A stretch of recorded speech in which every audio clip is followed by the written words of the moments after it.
नमस्कार। Super India news TV में आपका स्वागत है। मैं हूं राजेश आर्य।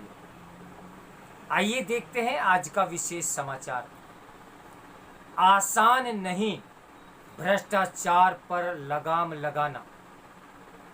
जब तक चुनावी खर्च में पूर्ण पारदर्शिता नहीं आती तब तक देश में भ्रष्टाचार रुकने वाला नहीं है।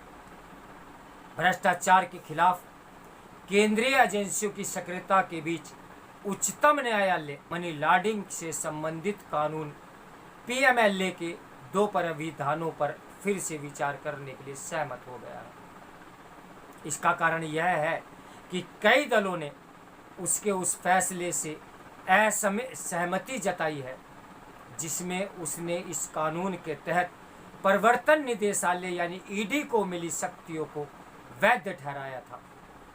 इस फैसले के खिलाफ कार्ति चिदंबरम ने जो पुनर्विचार याचिका दाखिल की है उसमें इस पर आपत्ति जताई गई है कि एक तो ECRIR यानी प्रवर्तन मामले की सूचना रिपोर्ट की प्रति नहीं दी जाती और दूसरे यह जिम्मेदारी आरोपित की ही होती है कि वे खुद को निर्दोष साबित करें।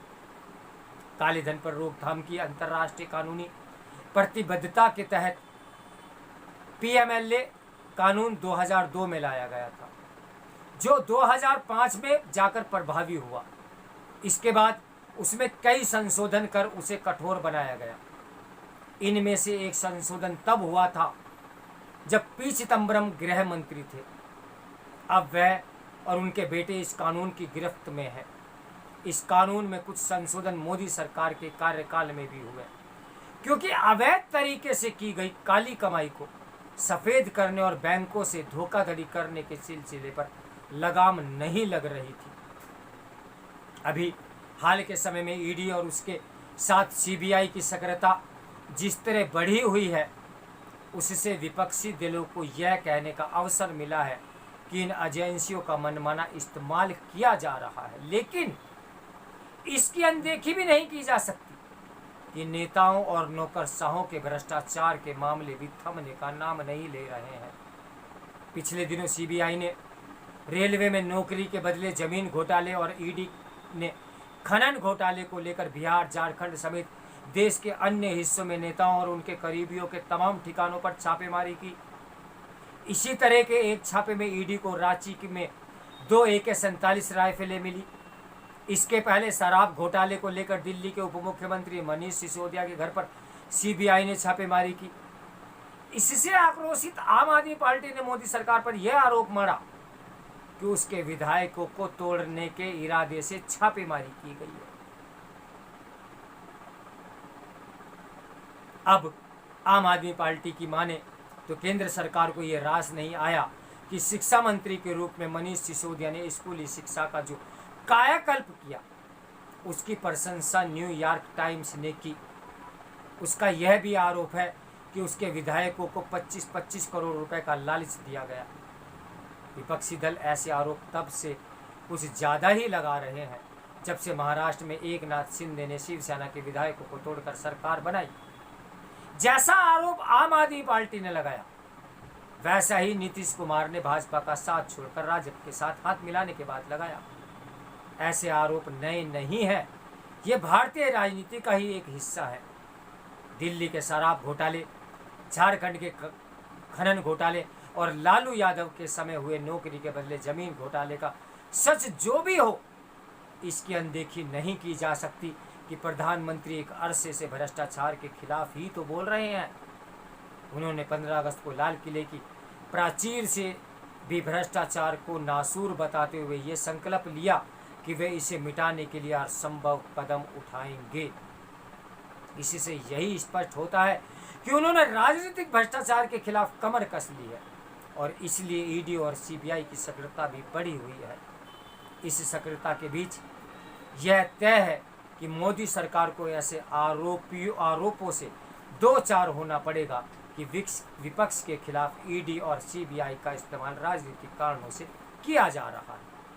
अब ये नहीं पता कि विपक्षी दलों के इस आरोप से जनता कितना सहमत होती है। पर इसकी अनदेखी नहीं की जा सकती कि नेताओं और नौकरशाहों का भ्रष्टाचार रुकने का नाम नहीं ले रहा है। अब मोदी सरकार ने आम आदमी को भ्रष्टाचार से निजात दिलाने के लिए तमाम सेवाओं का डिजिटीकरण करने के साथ ही डीबीटी के जरिए सीधे खाते में पैसे भेजने का जो व्यवस्था की है, उसका कुछ सकारात्मक असर तो जरूर पड़ा है, लेकिन ये नहीं कहा जा सकता कि इससे सरकारी भ्रष्टाचार पूरी तरह पर लगाम लग गई है। सरकारी ठेकों के आवंटन, टेंडर प्रक्रिया, नौकरियों की भर्तियों से लेकर रोजमर्रा के उन कामों में सुविधा शुल्क या कमीशन खोरी के रूप में भ्रष्टाचार कायम है। इसमें आम आदमी या खास आदमी का सरकारी कर्मियों से संपर्क होता रहता है, होता भी है। इस मामले में भाजपा शासित अथवा गैर भाजपा शासित राज्यों में आम जनता के अनुभव करीब करीब एक जैसे हैं। अब भ्रष्टाचार के विकास में सबसे बड़ा रोड़ा क्या है?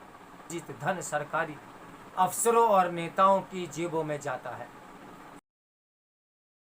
इसका अधिकांश हिस्सा चुनावों में खर्च होता है। जब तक चुनावी खर्च में पूर्ण पारदर्शिता नहीं आती, तब तक देश में भ्रष्टाचार रुकने वाला नहीं है।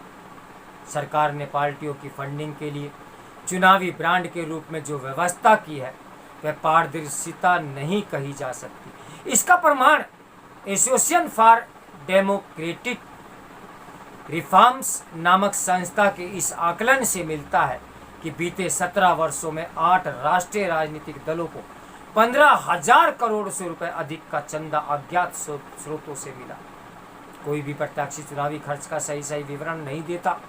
विधायक, सांसद का चुनाव लड़ने वाले यही दावा करते हैं कि उन्होंने तय सीमा में धन खर्च किया, पर सच यह है कि वे कहीं अधिक पैसा खर्च करते हैं।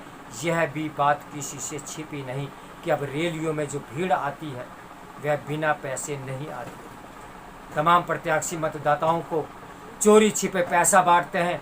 अगर भ्रष्टाचार नियंत्रित करना है तो यह सब बंद करना होगा। इसके लिए सरकार को एक तो निजीकरण की तरफ बढ़ना होगा और दूसरे ऐसी व्यवस्था करनी होगी जिससे भ्रष्टाचार के मामलों की जांच और अदालतों से उनका निस्तारण जल्द से जल्द हो।